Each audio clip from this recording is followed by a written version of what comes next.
How many women were you talking to on this record?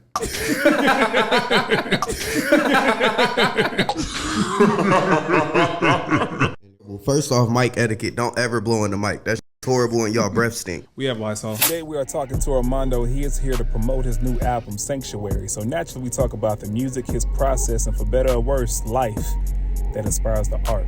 What caused the breakdown in the relationship? Like, I really felt like I was about to explode. And when I saw that, I was like, bro, this isn't the woman I fell in love with. Literally, as I started rolling out the album, all of my exes, except for her, has reached out to me so far, and it doesn't mean she won't. I want her to be.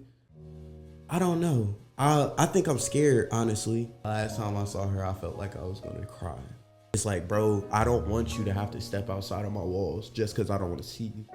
I mean, we still have the same manager. Was it a big blow up or was it a slow walk to separation?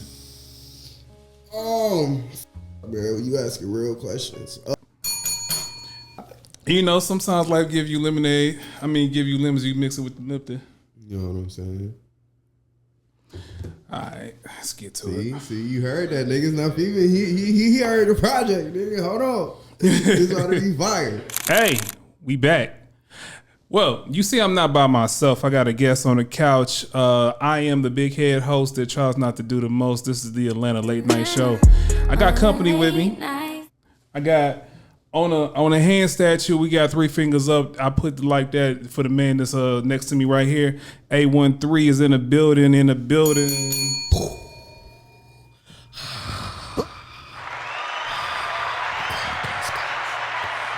Lock his ass up. Lock his ass up. No. He ain't going to jail. Wait, have you done any cancelable actions? Not at all. I think the most cancelable action I've done is canceling these hoes out of my schedule. Lock his ass up.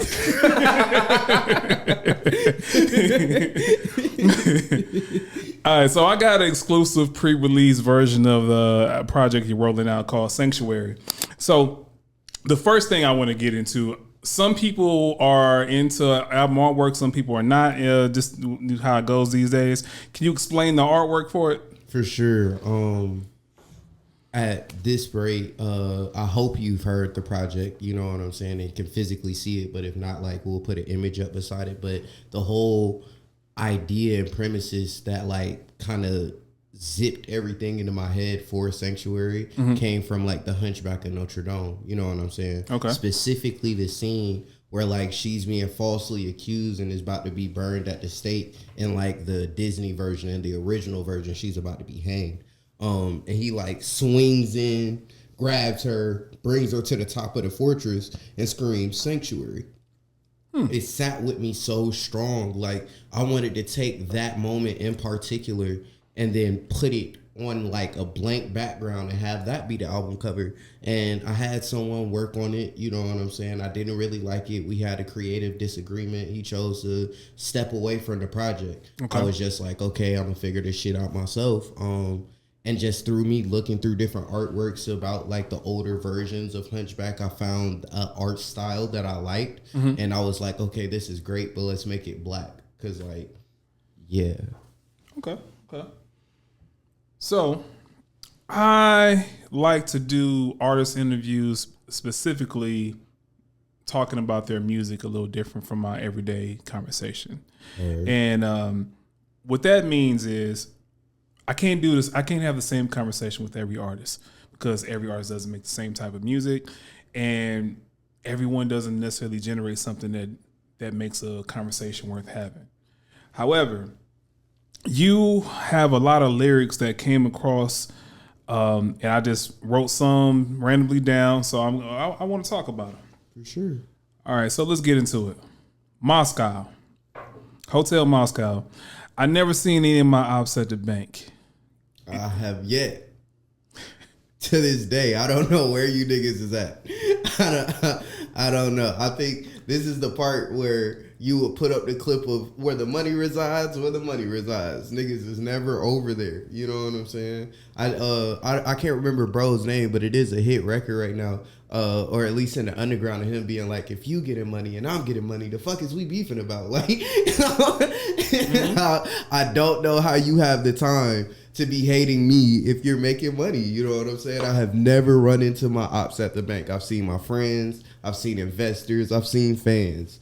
I've never seen anybody who swore up and down they don't like me at a place of or institution of finance. The people that don't like you, can you tell us a little bit about your, I want to say ops, that sounds a little cheesy, but the people that find themselves not necessarily being fans of what you do, how you carry yourself, name some of the characteristics. I want to give two different answers here, right? Go for it. First, I'm going to give the RXK nephew answer, right? Where I'm being an asshole, but then after that, we gonna actually be honest. So this is where people going to get their clip. All my ops is musty.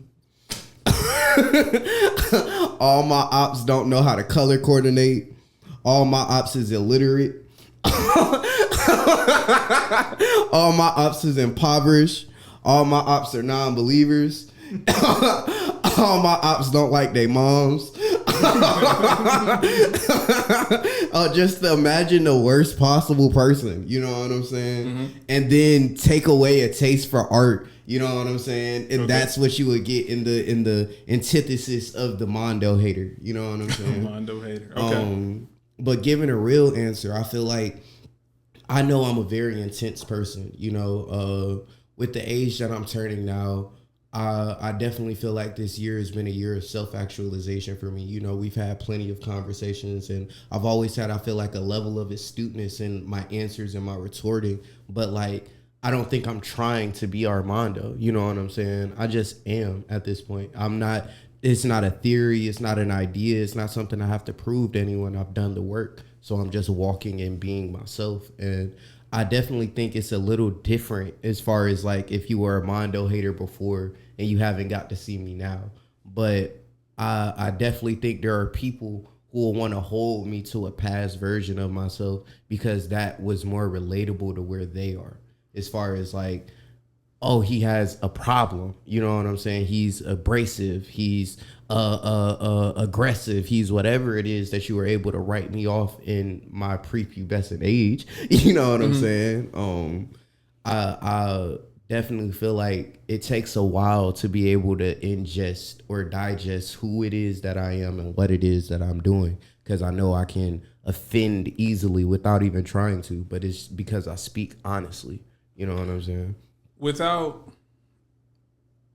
losing your intensity, maybe it's more evolved in the way it came across in the past version of yourself. I definitely say so. Yeah. So what attributes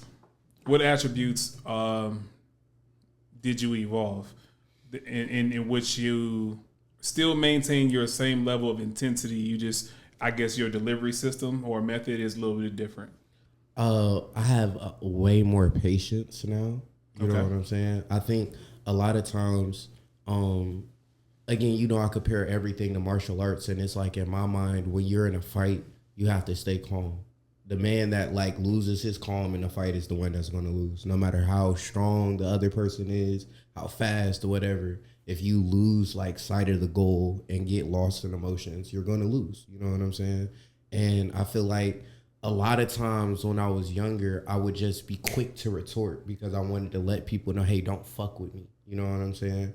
And there had to become a point in my life where it was like, what am I trying to prove to niggas? I don't, you know what I'm saying? Like, especially me trying to prove stuff to people who say they look up to me but won't have conversations with me. You know what I'm saying? Like, it's always such a weird thing that I feel like I was trying to do mental mind games to try and bending backwards to try to understand. And eventually it was like, I'm going to just let it go. You know what I'm saying? Like, I chose peace. I feel like for a long time, I felt like I was going to become Super Saiyan through being a Majin. You know what I'm saying? But niggas ain't got to be Majin Vegeta to turn Super Saiyan. Like, I could do it peacefully.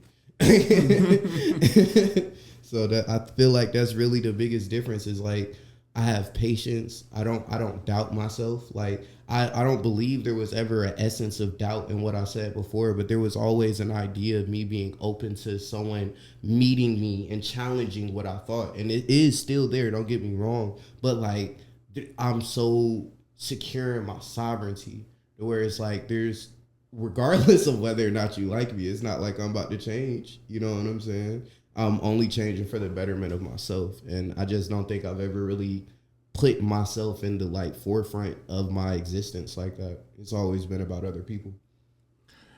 Let them eat cake, Marie Antoinette. They gonna die for a taste of unlivable grace. Come on, that's a fucking bar. That is niggas. Or what I said, Mondo's ops are illiterate. They don't read. These niggas dropped out of high school. They don't know who Marie Antoinette is. That is such a bar, man. Explain the expression of that bar. Again, I would say it again.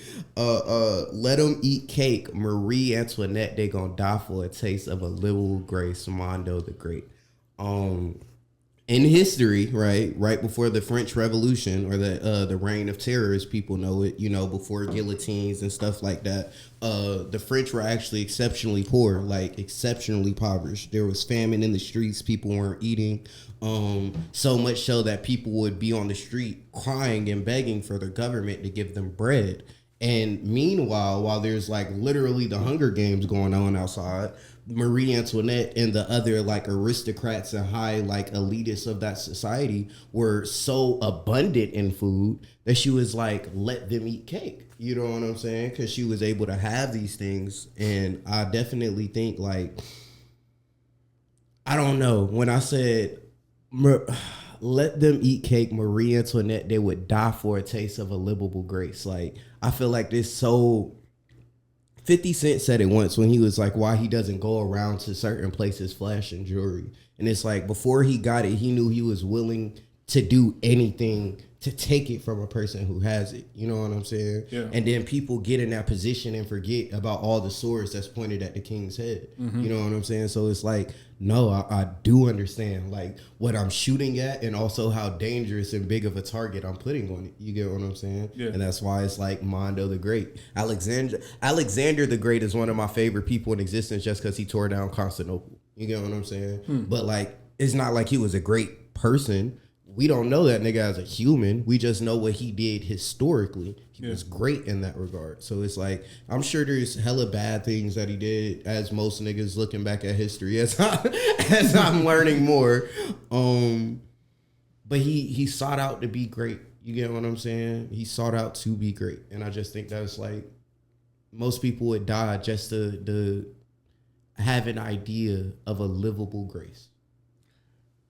Well, let's talk about a hypothetical great. Right. Willy Wonka. Oh my God. Another great record. I'm having success way more than I'm having problems. Prayer. Affirmation. What the theme of a lot of records on this project, I noticed you talk about success, money, being in affluent like situations. Where does that come from? What put you in that headspace while you were writing this? Okay, I have multiple answers. If we're thinking about Sanctuary as like, again, thinking about the Cathedral of Notre Dame, you know what I'm saying? We're thinking about the multiple layers of it and the art. And it's like, nigga, this isn't a cheap church. It costs money to build. Yeah. It's a great foundation for what it is that we have going on. And like in the midst of me writing it and thinking about all the things, because like, another reason why I came to Sanctuary is like, other than me being a rapper and DJ and event curator, like I'm Sanctuary for a lot of people. I'm a lot of people's safe space. And it's like, my last album was like Fund My Escape. I feel like this album was like, nigga, pay into the church.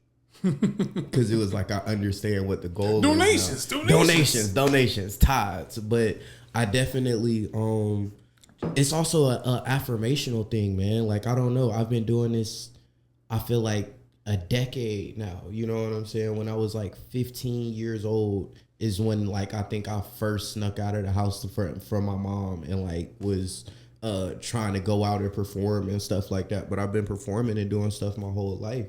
So it's like, you know, after doing the thing with Trippy and going on tour with him, after going to Puerto Rico, after, you know, having all of these other bookings and being in a place where I can be a full-time DJ because I have consistent bookings. And even if like I miss a week or two, I know I'm going to make those things back. I'm very grateful. I've never had this level of just like absolute faith and knowing in my faith and like walking and being committed to it. You know what I'm saying?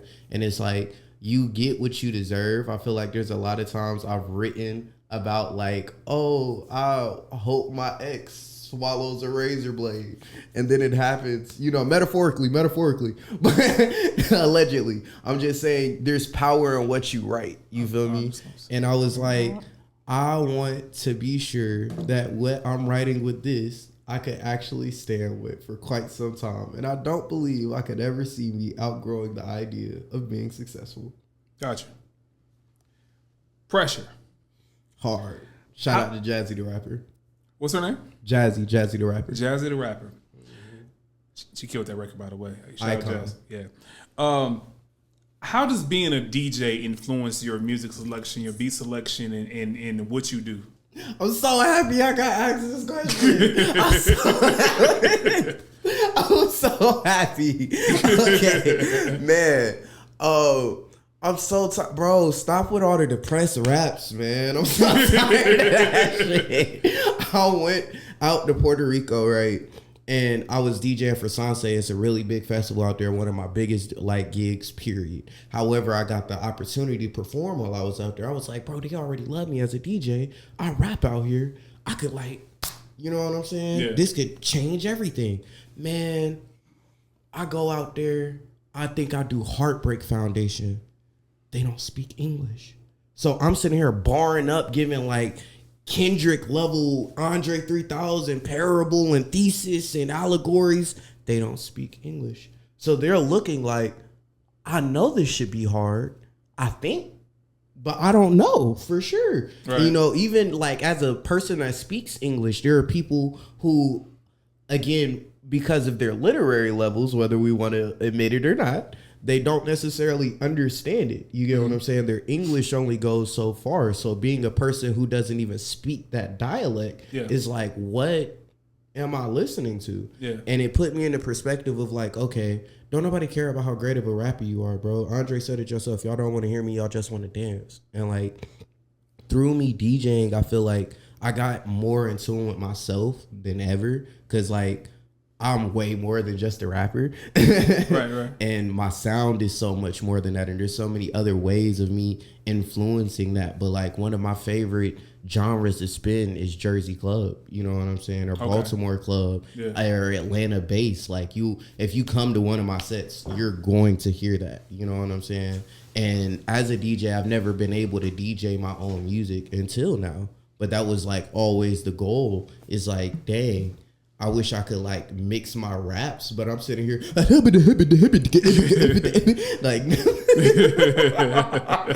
sound like Courage when he got a problem. Stupid.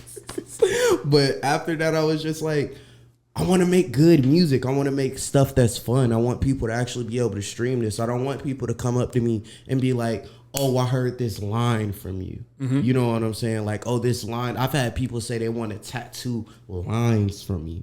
I appreciate that. That's super great. I know how great of a writer I am. But how did the song make you feel? You know what I'm saying? And then also, I've been known to pull on people's heartstrings in a I don't even want to say negative way, but in a healing way. Mm-hmm. You know, talking about the stuff that I go through and having this space for vulnerability. But it was I want to pull on your heartstrings in a good way. Again, I want you to be able to feel like Alexander the Great. Yeah. I could tear down Constantinople. I could do this pressure is effortless. We outside. You know what I'm saying? I don't think niggas is doing that. Everybody trying to be deep all of a sudden. I appreciate it, but everybody trying to get deep. We not going nowhere. We just minor. Well, keep it in the same lane as far as having fun. Do you ever write songs or try to find a viral moment as far as marketing or social media? I would say I allow people to do it for me. And there's multiple ways I could explain that. When I'm writing a song, I'm just writing the song. Whatever feel good to me, whatever I want to do, that's what comes out. You know what I'm saying? Mm-hmm. When I have features on songs, I'll give people parameters, but I'm go have fun. You get what I'm saying? Yeah. One of my favorite examples of this would be Bass Patrol 3000. You know what I'm saying? That was my next one. Exactly. Because nobody expected to hear CRJ on there. You know, we're both two people that people take very, very seriously. And it was nah, the fly niggas can have fun too. You know what I'm saying? But when it comes to like marketing and virality and things like that, I think you genuinely see it when you put it out there for the people to interact with. You know what I'm saying? We can have these ideas and visuals, and of course there's like a whole backlog of content still coming for the rollout and whatnot. But again, you can make as many peanut butter jelly sandwiches as you want. If niggas want tuna, niggas want tuna. You know what I'm saying? You gotta give to the demand of what people want. So I feel like when it comes to virality, that's when you start thinking about demand. Like if someone's like, hey, this guy sounds like Domo Genesis, then in the caption or the hook of the next thing, I'm like, who is this Domo wannabe? You know what I'm saying? Like something to where it's like, that's what they said, that's what they're doing. Play into it. For instance, TR3, like he cut his head. Everyone's been calling him a bald nigga. This nigga says it damn near on everything now. Yes, I'm a bald nigga. Like he has embraced that. You feel me? So I don't know. I think honestly, when you put it in the hands of the people and they really enjoy it, they'll show you what it is that can go and what can't. But trying to create it purposely, I think that's like what's wrong with Rob 49. That don't make sense to me.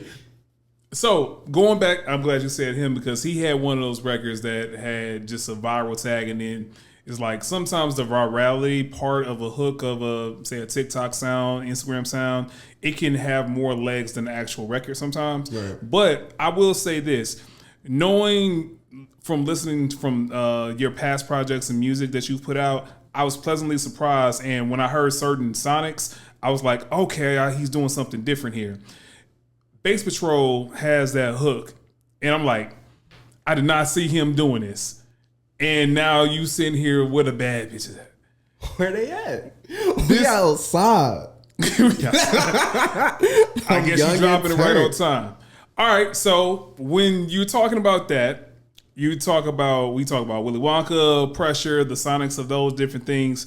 Now we get into the tea, the Lipton. Now, life gave us lemons. I mixed it with the Limpton. All right. What you getting at? Who you getting at? First off, I'm Southern. You know what I'm saying? Mm-hmm. You will never see me drink tea like Solo Dolo, like black people tea. Mm-hmm. Black people tea. I'll drink the green tea and shit like that, like in the morning, heated tea, cool with that. Black people tea, nah, that's diabetes in a jar. Facts. However, Arnold Palmer, like a sunrise, as they say in Chick-fil-A. Okay. It's like, it's just, I don't know, it's the perfect blend of everything for me, because like when I do taste the tea, it automatically makes me think of my aunties and my grandmas and all of this other stuff, but I don't ever have it. Lemonade is something that I drink like almost every other day. You get what I'm saying? So I feel like, you know, most people would say when I get lemons, I'm going to make lemonade. It's like, nigga, where's the flavor? If that's the case, it's going to be a whole bunch of lemonade. Where's the Arnold Palmer's? I'll stand out. It's different. It's culture. It's still like, it's not just me making the best out of a bad situation. Mm-hmm. It's me putting myself in this situation and making it great. You know what I'm saying? What's the tea that people want to know about your life?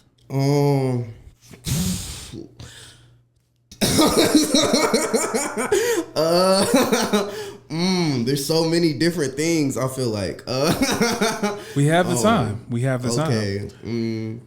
I am a free agent. Let's get that out there. I don't think I've ever said this on anything, but I am not in a relationship. You know what I'm saying? Take that as you will. I want to see the text messages in the next hour. Okay, go ahead. I'm trying to choose my words so carefully.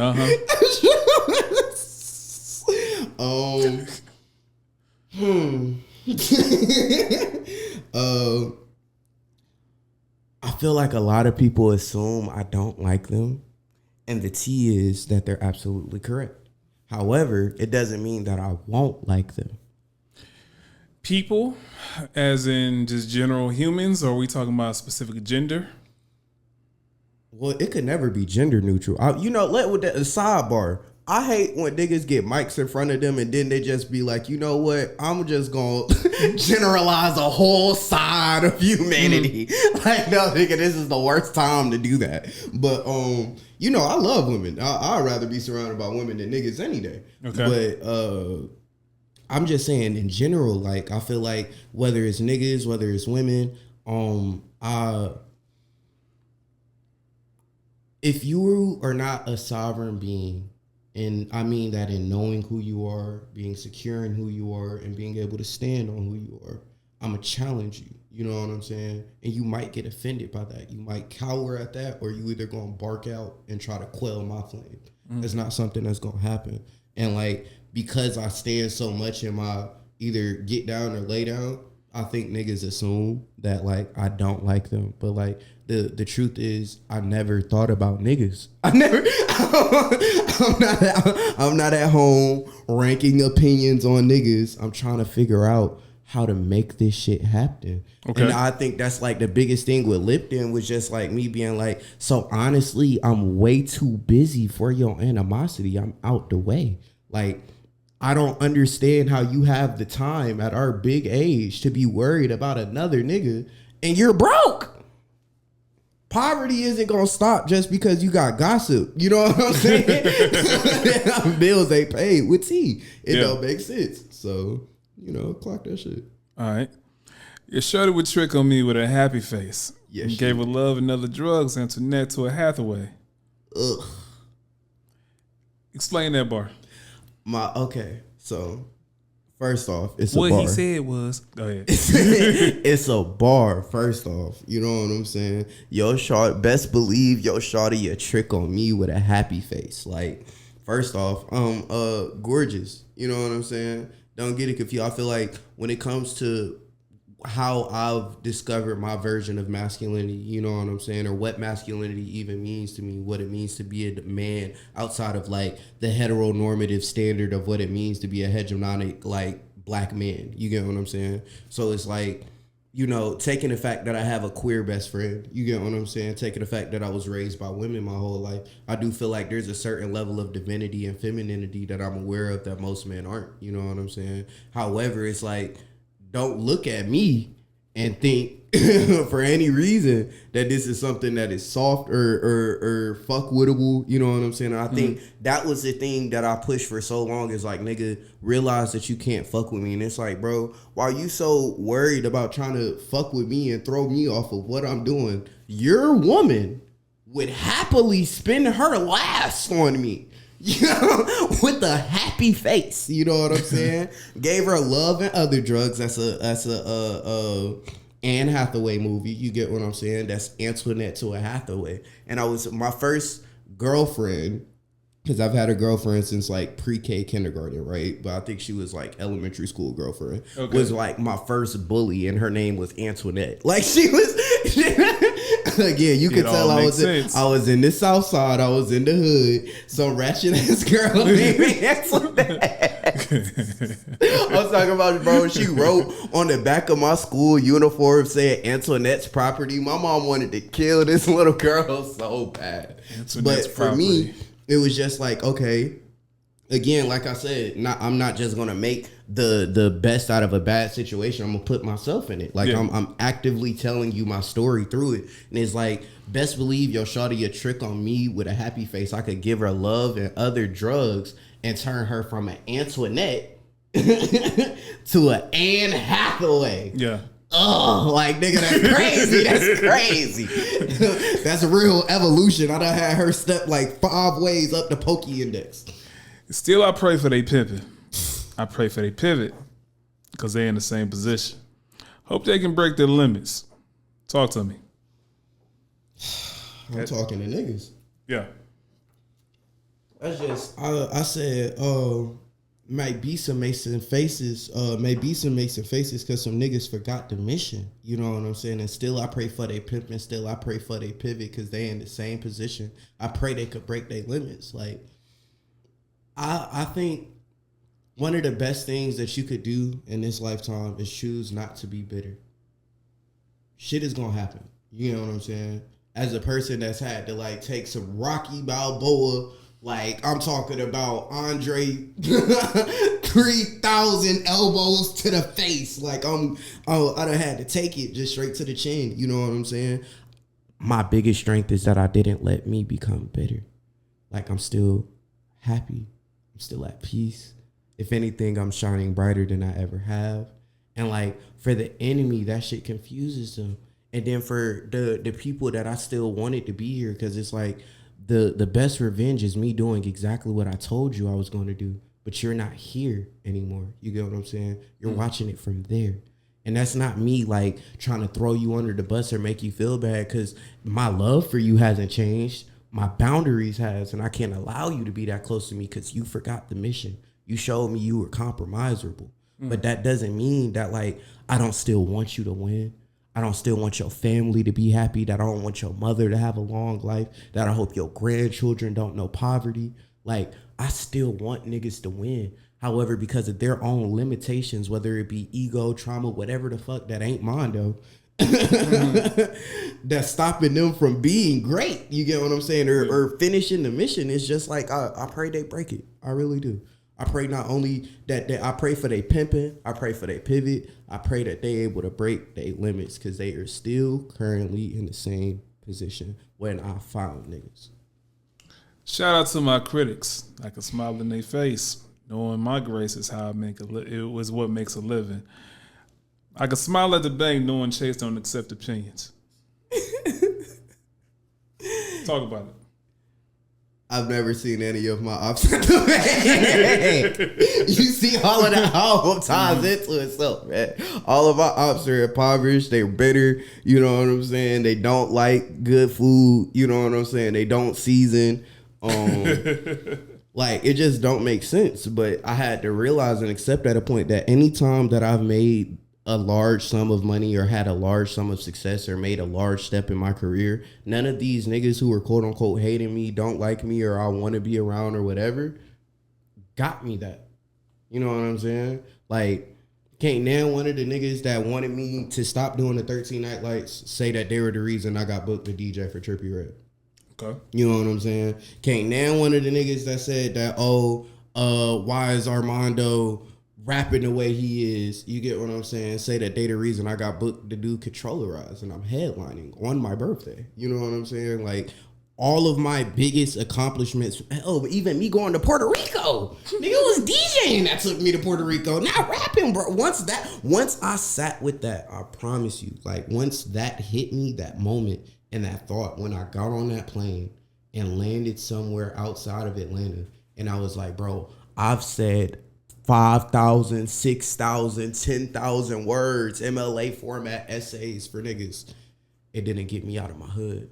You know what I'm saying? And I was just like, when I focused on me and I stopped talking and started allowing the work to show it, it was like, you know what I'm saying? The moves started making and happening. So like, again, I could shout out to all my critics, because I could smile in their face knowing my grace is what makes them live it. Like, it's different when niggas is doing that cold boy, like, oh, hey, trying to make things look cool because there's other people around. And I'm genuinely like, nigga, you still pressed about your failed assassination attempt on me? I'm not even mad that you tried to assassinate me, nigga. I'm mad you failed.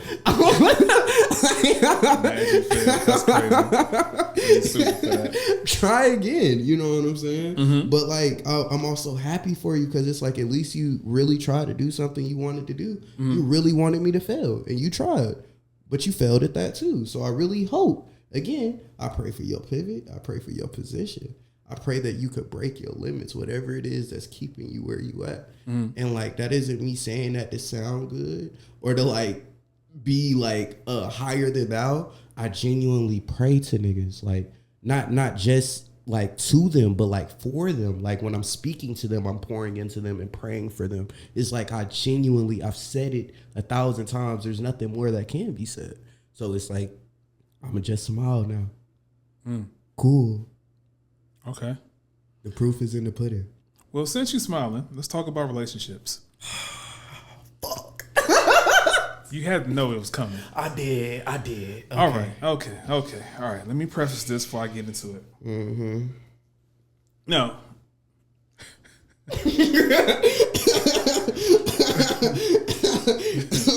Everybody in the comment gonna be like, oh, this the time this nigga start. Since the last time you were here, How many relationships have you been in? 0. Okay, that's a very important number for me. All right. No, because honestly, I'm proud of myself. No weird shit. I mean, I might break this shit because it's about to be summer, and again, I'm young, turnt, and I'm outside. Your local pretty nigga. I mean, Where look the at bad me. The best. Come on, bro. You think I'm gonna be asking where the bad bitches at, and the bad bitches aren't gonna pull up? You know what I'm saying? They love having a song. They have a song for them. But and again, I'm probably gonna be outside this summer. But like, I've really been standing true to the idea of celibacy. I will say, my last relationship, I really believed I was going to marry that woman, as I believe I expressed to you. Mm-hmm. And after we separated and things changed and all of this other stuff, this is going to sound like God talk, but I think it's true for anybody. I hesitated for a really long time until I got a certain announcement that was just like, okay, let her go. You know what I'm saying? And then I was like, okay, I got to like have some get over coochie. Like, I gotta get over her. I can't. What was the announcement? Her pregnancy. That'll do it. Yeah, that'll do it. So I was just like, yeah, no, okay, that's done. Like, for real, there's nothing more I could do there. But there was a freedom in that letting go. You know what I'm saying? But I will say, like, again, after getting over it, because when I was in Puerto Rico, I feel like I held back a little bit because I was still in this space of, I still want this woman. You get what I'm saying? And I slept with a few women, shout out to y'all, to get over it and shit like that. No, for real, shout out to them. Like, I apologize. I know they may have wanted more, they may have wanted less, whatever. You know what I'm saying? I appreciate it because they were able to get me to where I am now. However, in the midst of that, I think there was like one situation with a woman where like she didn't want to kiss or nothing, but she wanted me to be rough and all of this other stuff. And it made me feel weird, genuinely. It made me realize like, okay, kissing is a part of sex for me. I don't want to have sex if I'm not making love to someone. If there is no connection, it's meaningless. You get what I'm saying? And like, it's not like I had to run through 50 women to figure that out. You know what I'm saying? Yeah. It was genuinely a thing of me being like, I don't see myself having a relationship with any of y'all, and yet I'm sleeping with y'all. That doesn't sit right with me. And then after, again, losing what I thought, would be the love of my life at that time to pregnancy, I was just like, bro, okay, now, Mother Nature is not playing. Like, if you slip up, nigga, you know what I'm saying? I do the drumline intro every day. I ain't got no kids. I ain't got no criminal record. I'm doing great. Like, no, for real. But you can't say that and then not stand by it. You get what I'm saying? Yeah. I'm so like willing to change my life that I've died to the flesh. I have been abstinent. You get what I'm saying? The last woman that I had sex with was specifically because I allowed that to happen and because I wanted that relationship with her. But it wasn't out of lust and it wasn't out of nothing crazy. She referred to me as my actual name instead of Armando. It was one of the best experiences I've had intimately in a very long time. But because of the fact that experience was so different than all the other ones that came after the other one, it only proves my point that, like, nigga, there's no point in me just sticking dick in a rabbit hole just because I'm hard. You know what I'm saying? Mm-hmm. No, nigga, you don't try to put your seed in infertile ground. Who gets the friends in a divorce? I feel like, right, you can have my friends. Because my family are the people closest to me. As an emperor, I feel like there's levels to shit, as far as my circles go. And there's always inner circles. And like, once like you're in my most inner circle, you like, it has to be a feeling of like, oh my gosh, this nigga really trusts me. Because I don't trust many people at all. You know what I'm saying? But I also like, this is me being a man. Safety. Again, I'm still a sanctuary. This shit is tatted on me. Like, I mean it. You get what I'm saying? Mm-hmm. I would rather know that you're safe. Okay. Period. In whatever way that looks. And I know my friends will still take care of you even after I've left and we're not together anymore. I know they won't betray you. I know they won't do you wrong. And at the end of the day, like, again, I have the honor of saying that, like, multiple beautiful women have wanted to have companionship with me.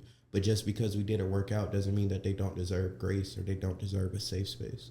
You know what I'm saying? I feel like niggas be like, oh, damn, you don't want to say the lines that I said on my show. Go out there into the cold and starve. Why? You could just not be on the show. What caused the breakdown in the relationship? The PR answer would be creative differences, right? That's if you making an album. We talking about life. Right. We talk about life. Nah, but I do feel like just realistically, she was ready for a family, and like I wasn't. Not to say like I wasn't ready in that regard, but like who that kid was that sat on this couch last time is not the man that stands before you now. You know what I'm saying? Mm-hmm. And even still, like there's just certain things that had to become uncompromisable. I don't think I had a idea of boundaries. You know what I'm saying? I was willing to do any and everything to make that relationship live, to be with her, I love that girl. You know what I'm saying? I put everything into it. And it wasn't enough. Like, not saying that to make her sound bad. Like, please, guys, I purposely haven't said anything about this situation because I don't want people to be bitter. I don't want people to attack or antagonize. Like, I'm very happy for her, genuinely. You get what I'm saying? However, I like to date women older than me.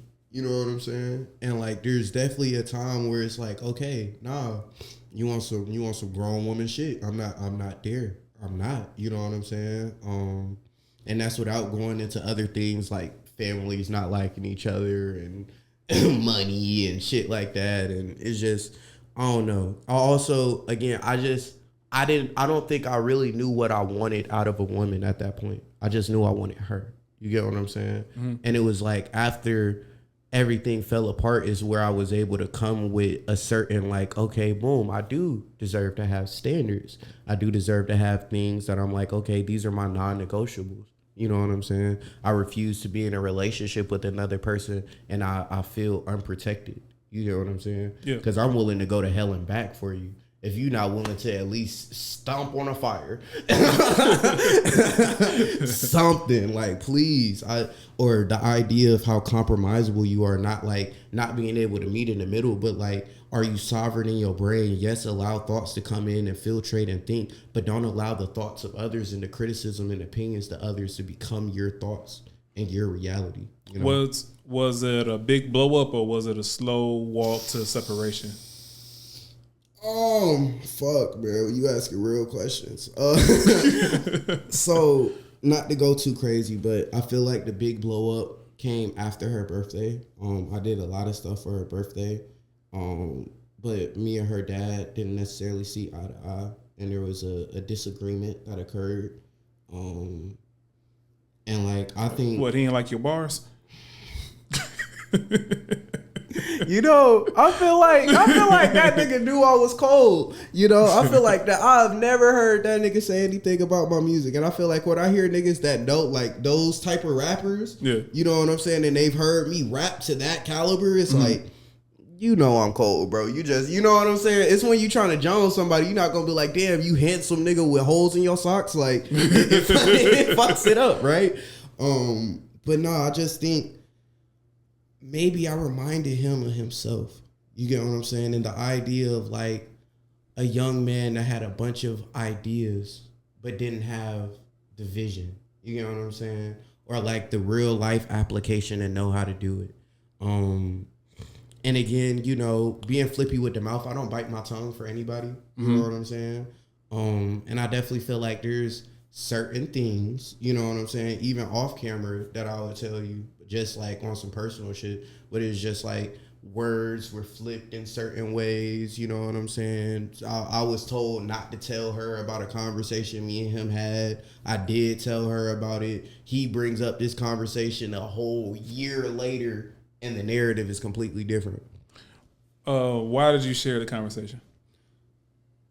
I don't believe in someone being like, hey, I just met you, right? I want you and what we have to stay away from him. That don't make sense to me. Okay. Why are you telling me that? Because typically with me, just period, whatever you say to me stays with me. But if you go out of your way to be like, hey, don't tell this person this, and it's not you asking me, this isn't da-da-da-da-da, that means you already in your heart of hearts know you're in the wrong. You're stepping out of somebody. You're saying you're doing something for someone, but you didn't get their permission. You get what I'm saying? You're stepping out of your own desires and understanding for shit rather than like creating a rapport. And like for me, when it comes to a relationship, again, we back to back. You know what I'm saying? Like we as thick as thieves. I would like to believe, you know what I'm saying, I could catch a body and not tell you, but you helped me get away with it. You know what I'm saying? Because of plausible deniability. Like, how did she respond to you sharing the information? Originally? Yeah. Oh my God, bro. She was like, thank you for standing up to my dad. That's why it felt so weird. I'm not gonna lie to you. Again, this is my first time like talking about it on camera and on a mic, and we probably won't clip this. This will just be like deeper off into the episode for anybody who actually care to watch it. But like,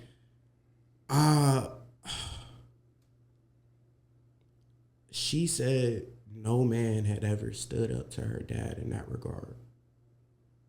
And then it came back a year later, right? And again, somehow words are different, things are flipped. And this nigga literally dropped Hiroshima on our already fragile relationship. And it was over from there. You know what I'm saying? Did he share sensitive information, or did he give you advice on how to handle her or the situation yourself? What? All three of the things he said. None of the things that I'd be willing to share, because again, at the end of the day, I still have like overly an amount of not just like love but respect for that woman, her career. I mean, we still have the same manager. Like this is why I was saying earlier when you were talking about friends and a divorce. Like when I bring you in to my kingdom, even as an empire, you get what I'm saying, or emperor, it's like, bro, I don't want you to have to step outside of my walls just because I don't want to see you. You get what I'm saying? It could be done. Like, I don't have to see you. However, I would like to know that you're safe. I don't want to see you on the news. I don't want to see you in an article. I don't want to see you in no bullshit. And I know the people around me will equally take care of you just as great as I did. You get what I'm saying? We talked about a lot of bars that you've put out on the record coming up. Sakura Tree, I know it. How many, well, first, when we get into it, how many women were you talking to on this record, on the whole project as a whole? Damn, I'm sorry, I blew on the mic. Are you good? That's horrible. First off, mic etiquette. Don't ever blow on the mic. That shit is horrible and y'all breath stink. We have Lysol. Yeah, we'll just little. Yeah, go ahead. Because niggas be having the cover stink and shit. Like, who sat here, bro? Yeah, exactly. yeah. Lemon pepper. They like lemon pepper flats. Okay. Smelling wing off the mic. I feel like, in a weird way, I was talking to every woman that I've ever dealt with. Okay. Like, romantically, seriously. Thank you for helping me get over this personally. I guess that's casual. I don't know. I don't like the idea of like, oh, this is casual. Why the fuck are we doing it then? Yeah, okay. I don't play games casually. I play to compete. You know what I'm saying? So the Sakura tree is commonly used as a metaphor for beauty standards or having something beautiful that quickly fades away, or how fast beauty can fleet. Okay. Also commonly known as Sakura tree. So explain the metaphor, explain the meaning of the song, explain the mindset that made you write. Well, you kind of just did, but it's so awesome, man. Okay, for people who are Mondo fans, they know that one of my greatest series that I do on damn near every project is like Mondo DeMarco. You know what I'm saying? That's why it says MD Part 4 beside it, because it's Mondo DeMarco Part 4. The whole process of creating this like album, from me having an idea, they telling the producer what I wanted and how to make the beats, to getting the tag on there, to writing, recording, and getting everything was like a month's time, less than. I recorded the whole album in like less than 8 hours. Went to sleep, woke up the next day, had some more beats, got to writing. Literally, that's when I wrote Geek Racer and Sakura Tree. And I woke up with Sakura Tree. Like, I woke up and tell me what you want, if you need, if you like that. Tell me. I feel like that song is so perfect because it explains how I love. You get what I'm saying? And it also explains how I've grown. Like, again, in the aspect of a Sakura tree, like, I love very beautifully. You get what I'm saying? But a Sakura tree is not an evergreen tree. You get what I'm saying? It is only good seasonally. And it's like, I've had this stand and like that's why I said she is sent a go for red tone like a cherry picker. You get what I'm saying? Because it's a cherry blossom tree. Yeah. And again, my best friend Curtis has a thing of saying like instead of red flags, we'll say red tone. You get what I'm saying? Okay. And it's like you chose that. You see the red tone. You know what I'm saying? When you look it through red lenses, yeah. But you saw the red tone. You saw that, hey, everything else was blue, but this had a hint of red in it, and you still chose to go after it. Yeah. And I was saying in this regard, like, she goes for red tone like a cherry picker. Like and then to cherry pick is to nitpick at something. You know what I'm saying? There's so many different things that like tied all together. And I feel like if you dated me, that's like one of the best songs ever. You know what I'm saying? I don't think one of the best lines Lil Yachty ever said in my mind is like, all of my exes still see me as God. I tell no facade. And I think I told you about it before. And it was just like, one, see you as God, crazy. You know what I'm saying? Astaghfirullah. But for me, it's like I get it in the regards of like, yeah, we're broken up, but these women still see me in high regard as far as how I treated them, as far as the knowledge that I gave them, as far as the perspective and game I put them on. They will forever respect me. They'll forever have love for me. You know what I'm saying? Literally, as I started rolling out the album, all of my exes except for her has reached out to me so far, and it doesn't mean she won't. But I wanted to be. I don't know. I think I'm scared, honestly, because like it's a lot easier said than done.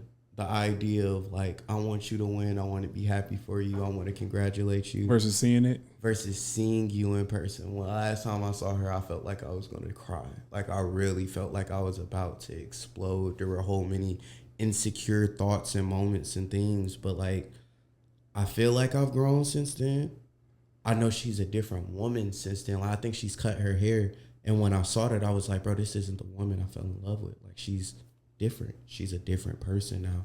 And I have to, like, be okay with that. And I have to see her and see her for who she is now, not who she was back then. Yeah. And I think a lot of times we create reminders of people. I feel like if she was to reach out, she'd do it on my birthday to tell me happy birthday. And I don't know if I want to start spiraling on my birthday. You know what I'm saying? Mm-hmm. But yeah, I just say all of that to say, like, I really made this track to be. This track is what showed me I was back musically. Like, not just as Armando, but as Romello. As Romello, I feel like I'm best with being vulnerable. That is my superpower. You know what I'm saying? My songwriting is so great for me listening to the Beatles and all of these other obscure and niche things that created my sound and style of music.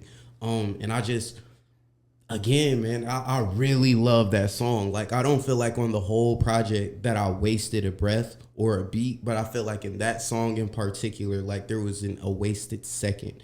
Every word, everything, every moment is like super intentional. You get what I'm saying? Even with like, I like Black, for instance, or at least I did back in the day. I don't know about his music now, but one of the songs, Problems, is one of his biggest songs. And he starts off one way, you know, telling about his side of the story, like, girl, you need to get your shit together. And then he says the other thing on the other side, like her being like, nigga, you need to get your shit together. Mm-hmm. And I think Sakura Tree, I wanted to do that. Like, I wanted to acknowledge that, like, you know, they were like, why do I attract crazy people? And it's like, I chose crazy.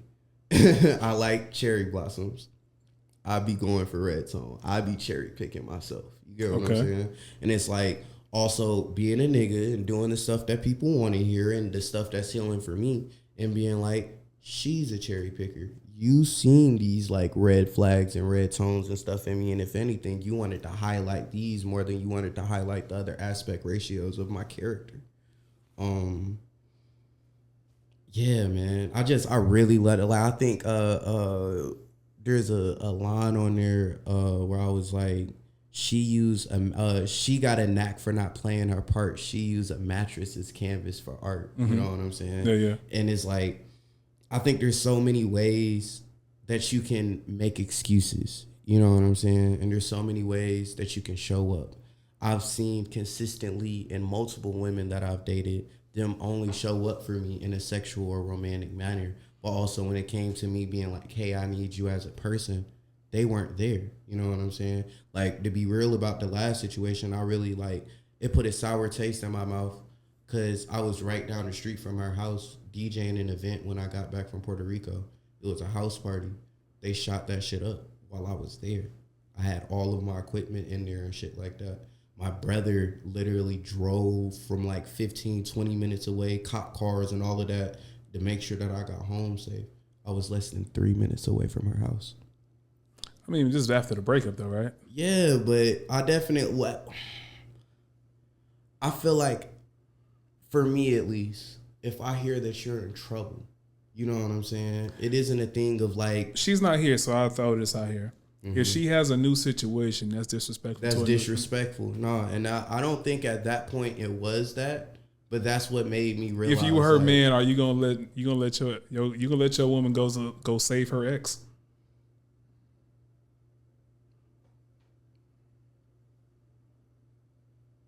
I'll say we going together. And what time was it? It was a late. Hey, look. It was late. Just say that out loud. See how it sounds. It was late. I reached out to her late. Again, I could understand the perspective. Okay. 100%. This is not me again trying to vilify her in no way. I was just saying it was a moment for me. Right. Because like in the regard of like, boom, whenever something went wrong for her, I feel like I was the person she called and I immediately would figure it out. You get what I'm saying? Like, however big, however small, you know what I'm saying? And I feel like... While you were together? While we were together, but even afterwards, you know what I'm saying? Like, after the breakup? Yeah, for sure. Like, was she with the new guy? Not at that moment. That changes things. I guess. Yeah. That changes things. No, it does. But again, it wasn't like I was told. That was the thing I think that fucked with me the most is like... Would you ever want to be told? We had an agreement as far as like... What, about to move on? Nah, not even about to move on, because we originally said it was a break. It wasn't even an official breakup. Oh, you fell for that? I did. Hey, look, bro, young Mondo. It's all right. But listen. Wait. All right. I know I'm being a little messy, but who said they wanted to break? She did. Oh yeah.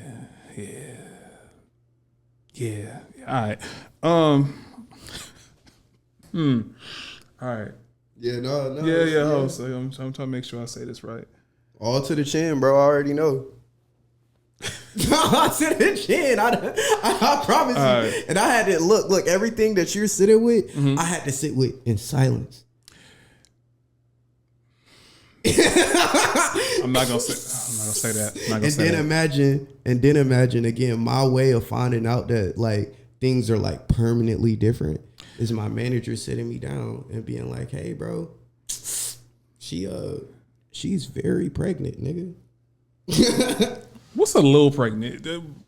All right. Anyway, what I was gonna say, referring back to what you said about, okay, if you had your woman and her ex needed help, you said we're gonna go together. Do you know the guy? No. That ain't happening, bruh. Ain't no way you letting that happen. Your girl come in and let's just say the time it is the time it was when you hit her up, right? Okay. She ain't got clothes that could be outside. She got drawers on, booty shorts on, tank top. She come in, babe. I know how it looks, I know how it sounds, but he need me. He who? You got a son? You got a brother? She asks you to get dressed. She puts clothes on at whatever time this was to go to an active shootout scene and go help her ex. What are you saying? Let's just reverse that for a minute. Like, damn, nigga, you ain't had nobody else to call? Why do you think that conversation went like that in her living room? Because I don't even... first off, she didn't... Well, I didn't get to speak to her at all about the situation. You get what I'm saying? Like, it was somebody else that came in and told her she felt bad and then reached out to me later about the shit. You get what I'm saying? The day of or the day after? Days after. Because, like, I think she wanted me to DJ a show for her. And I was just like, nah. You know what I'm saying? And she was like, what, this nigga don't want to DJ my show because I ain't answer his call at 3 a.m. or some shit? And I was like, I was down the street with, like, $1,000+ worth of equipment actively getting shot at. I just needed somewhere to put my equipment at least so I could figure out what the fuck to do. It wasn't even like I was trying to stay or link with you or no shit like that. You were genuinely the closest person to me. And again, as I've seen before, my friends have driven across the state to make sure that I'm okay. So shout out to my friends. But again, this isn't to vilify her. You get what I'm saying? This is No, just it's your me opinion. stating, That's why people say it's my truth. it's just me understanding that, like, okay, cool. And again, I do feel like there's a level of naivety that was there. You get what I'm saying? On my behalf, and a level of gullibleness that was there on my behalf. Again, I was young. You know what I'm saying? Just because I was like, I feel like in my mind, I was like, bro, this is my person. You've locked in my mind as my person. I'm figure whatever else out. Like, just I'm gonna figure it out. You get what I'm saying? And I will say, like, as much as people want to highlight, you know, the breakup and all of this other shit, she chose to break up with me on the regards of, she was like, I feel like this is eating you alive, and I don't like it. I don't like seeing how much trying to stay with me to maintain this and all this stuff that I want is destroying you. She was like, if I didn't love you, I would tell you to keep doing it and be happy and we'd be together for forever. But as a person that really wants to see you happy, I don't see you happy with me, and I can't let that be the case. And I'll, like, forever, like, dead ass, if you ever see this video, like, I appreciate you for having the strength to do what was necessary and that I didn't. You know what I'm saying? Because, like, again, being madly in love with this girl, no, I wasn't finna sit here and be like, yeah, let's just not for my betterment. Dude, that shit didn't make sense to me as an idea then. You get what I'm saying? As far as, like, there could be better than her. You get what I'm saying? Not even in a relationship regard, but, like, as far as life goes, I was just like, nigga, I wanted a family. I wanted this, da-da-da-da-da. Like, not wanted at, like, right now, but wanted just, like, this is what I've wanted since I was a kid. Mm-hmm. She was the first woman that I've ever thought that heavily about, like, something like that. Yeah. You know what I'm saying? So, again, it's all a matter of perspective. You know what I'm saying? And it's a learning lesson, to say the least. I will say, like, I feel like the level of fire that I had to walk through, you know what I'm saying, is what made the person that you see today. But I feel like a lot of people would have come out of this callous and cold and blah, blah, blah, blah, blah. It's like I feel, if anything, like lighter than I ever have in my life, because I don't think I've ever, like, just focused on me. I've had a girlfriend again since pre-K. I've never just been single, ever. So, you know what I'm saying? Well, explain this bar for me. Yeah, I believe that she's lost when she's not with me.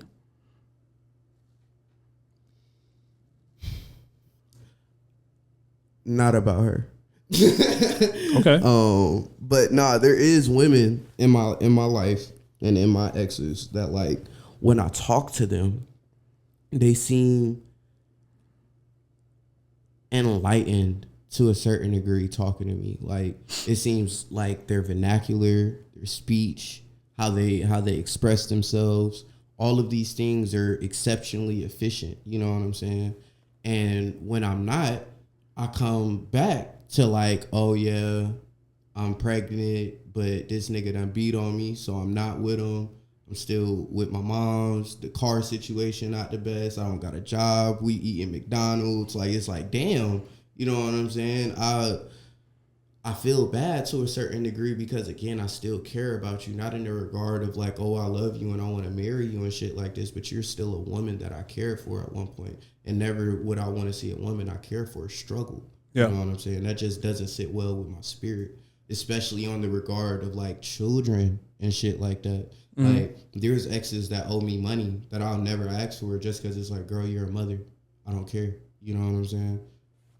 Keep your child alive and keep them out of defects. But, like, I can acknowledge, you know what I'm saying? Like, I was like, if her love is money, I'm filled with greed. we're a masterpiece of catastrophes. You know what I'm saying? If wisdom's fast, then it's after me.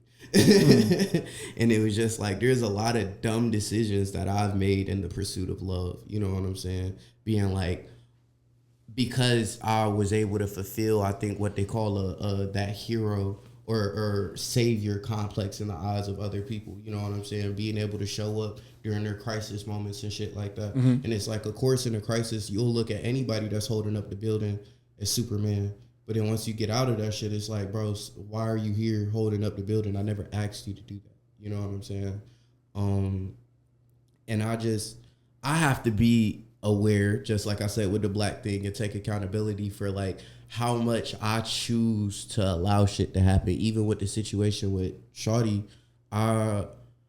there were many signs that it was like, hey bro, leave.